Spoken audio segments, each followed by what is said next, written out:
Hey guys, today I'm going to show you how to take a multi-page PDF and turn it into a booklet in Apple Motion where the pages kind of flip and it looks a little bit 3D.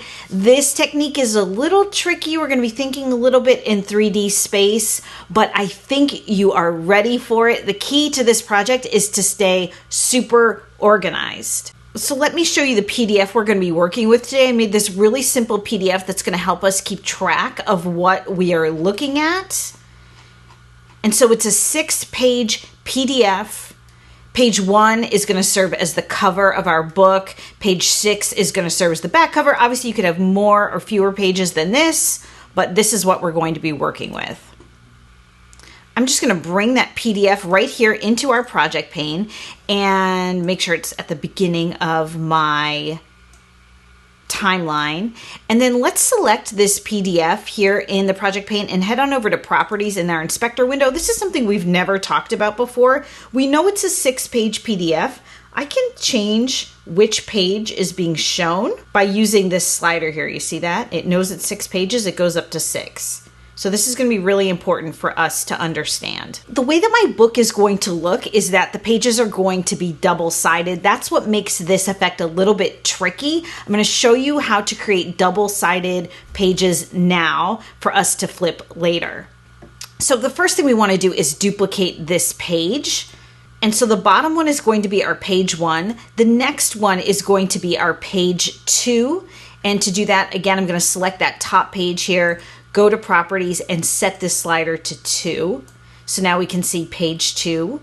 Now remember, in your project pane, whatever's on top is what will be shown to you first in your Canvas window. So if we reordered these, there's my page 1, but I actually want the page 2 to be on the top. Okay, so now that we've got our layers nice and organized, the next thing we need to do is make this project 3D. So I'm going to go up to Add Object here in the top center of the screen, hit Camera, and then say, yes, please switch this to 3D. So now we're working with a 3D project, which is really important.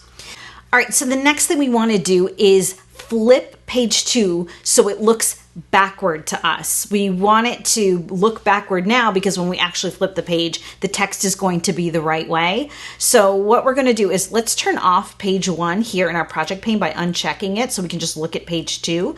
And then let's flip on the Y axis on the rotation, our orientation. So we're going to make this value 180. And there we go. It's backward. And now let me turn on page 1. And there is page 1.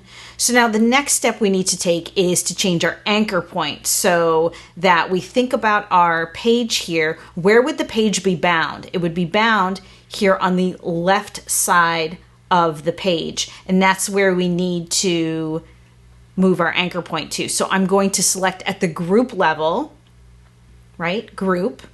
And we're going to go to anchor point. You can find it down here in this drop down with your tools menu, or we can just right click and select anchor point over the canvas. And we're going to take this red arrow and we're just going to shoot it over so that that blue dot is sitting on the edge of our page. I'm going to zoom in really close by hitting Command plus and making sure that I'm right on the right spot here with my anchor point.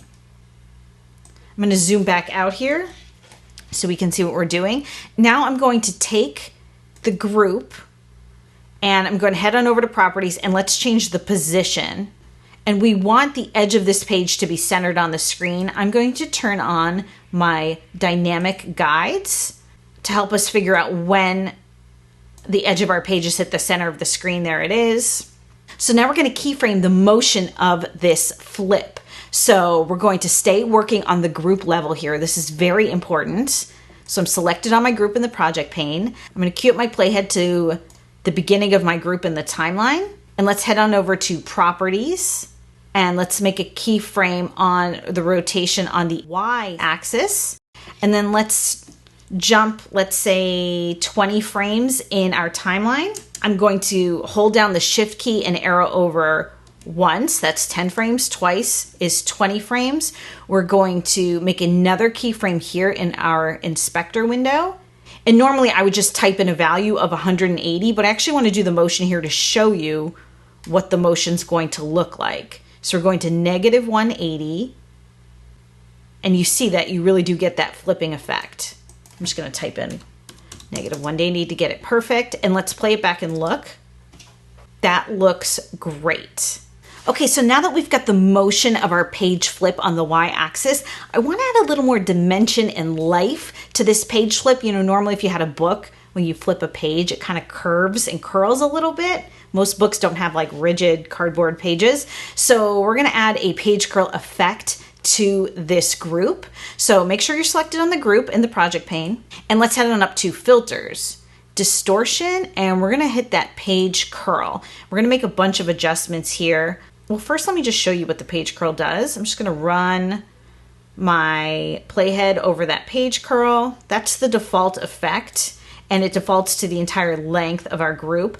Let us, first of all, shrink down the page curl so it's much faster. And take a look at our timeline here. So I've got the page curl past the point of the y-axis motion. Let's select the page curl in our timeline. Let's head on over to the inspector window and make some adjustments here. I'm going to first queue up my playhead to the very beginning of the timeline. And let's make some keyframes here. We're going to leave the direction on open. We are going to make a keyframe on angle, and we're going to change that value to 0. We're going to make a keyframe on rotation, and I'm going to make that 0 as well. We are going to make a keyframe on radius, and I'm going to change this to 16. Then let's leave everything else the same, but when we look at this animate line, I actually want to uncheck this box. And then for percent, I'm going to make one more keyframe here, and we're going to leave the value at 50. So let me just run my playhead over on the timeline so you can see what that does. Obviously that does not look right. Let's queue up our playhead to the end of our behavior in the timeline, and let's adjust those values that we just changed. So let's make a keyframe on rotation, and we're going to change this to -24. Let's make a keyframe on radius. Let's change this to 20. And then let's make a keyframe on percent, and we're going to dial this value down to 0. Now let me play this back for you. You see that? How you get a little bit of a curvature there?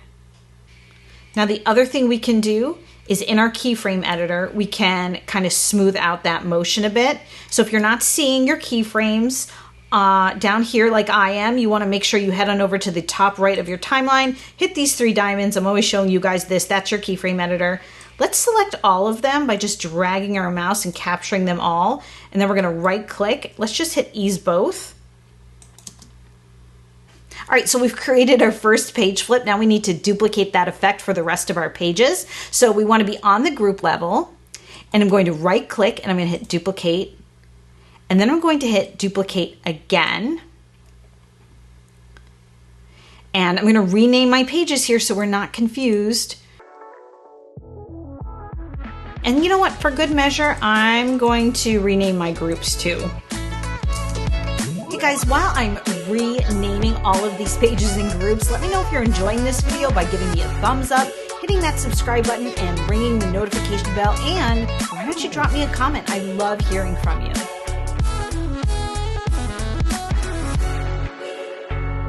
All right, so next up, let's select page 3 in our project pane. Let's head on over to properties. Make sure that we are selected on page 3, and again for page 4, and so on and so forth.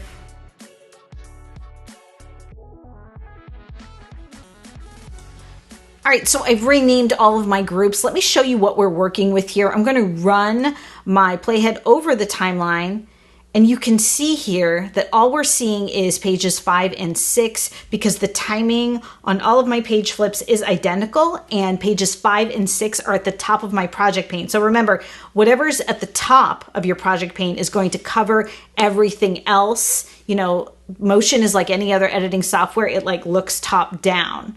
So what I'm going to do now is stagger the timing of these page flips. So I'm going to draw my attention to the timeline, and I'm going to drag my groups down the timeline so that the page flips happen in sequence. And obviously that looks pretty good, but I'm sure you're wondering what we're going to do about this problem here where pages 3 and 5 just kind of pop up. Now I could just, let's say for instance, drag the the group back. But look, because motion looks top down, pages 3 and 4 would be covering pages 1 and 2 if I did that. So that's not what we're going to do. We've got a little different of a workaround for this issue. First, let me just collapse all of my groups in the project pane, just to kind of help us keep track of what we're looking at here.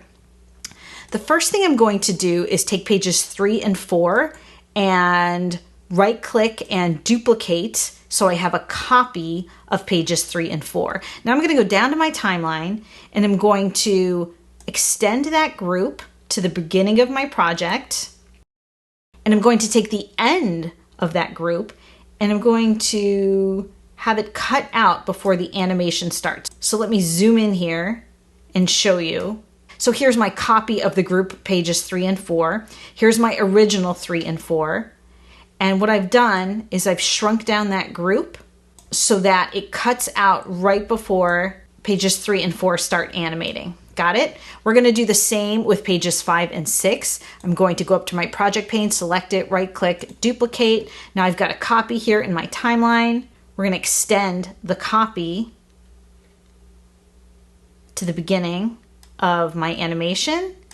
And then we're going to take the end and once again,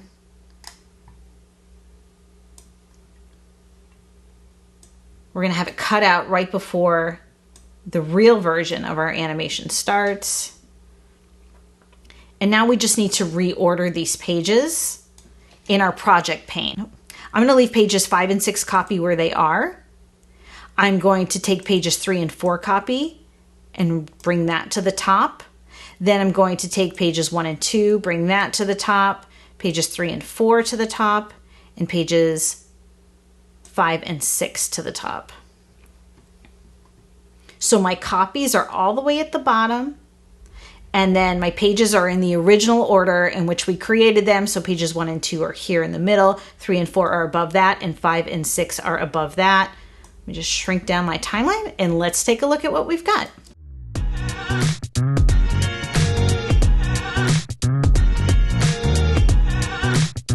So there you go, guys. That is how you get a page flip effect in Apple Motion using a multi-page PDF. Thank you so much for creating with me today, and I will see you again.